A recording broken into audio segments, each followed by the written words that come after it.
আচ্ছা, একটা পুরুষ মানুষের নিজের স্ত্রীর থেকে অন্যের স্ত্রীকে কেন এত ভালো লাগে? কারণ সে ভবিষ্যতের কথা চিন্তা করে আপনার সঙ্গে কোনো বিষয় কখনো তর্ক করে না। সে আপনার কাছে অধিকার খাটায় না কোনো বিষয় বায়না করে।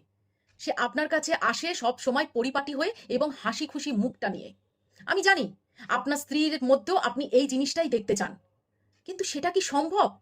সারা দিন ধরে একটা মেয়ে আপনার, আপনার সন্তানের, আপনার পরিবারের প্রত্যেকের জন্য খেটে যাচ্ছে। আপনি হয়তো জানেনই না আপনার মা আজকে কি দিয়ে ভাত খেয়েছে। আপনি জানেনই না আজকে সকালবেলায় কটার সময় উঠে সেই স্ত্রীটা আপনার জন্য কি টিফিন তৈরি করে দিয়েছে। আপনি জানেনই না আপনার সন্তান কোন ক্লাসে পড়ে, কি কি বিষয় টিউশনি দেওয়া হয়েছে। সেটা ওই স্ত্রীটা সমস্ত জিনিস ব্যালেন্স করে চলছে, যেটা আপনাকে জানতেই দেওয়া হচ্ছে না। কারণ কি, আপনি বাইরের অফিসের চাপের মধ্যে আছে। অন্য স্ত্রী ওপর থেকেই সবসময় ভালো লাগে, কিন্তু পৃথিবীর সবচেয়ে সুন্দরতম স্ত্রী আপনার ঘরেই আছে। তাকে মর্যাদা দেওয়ার দায়িত্ব আপনাকেই নিতে হবে।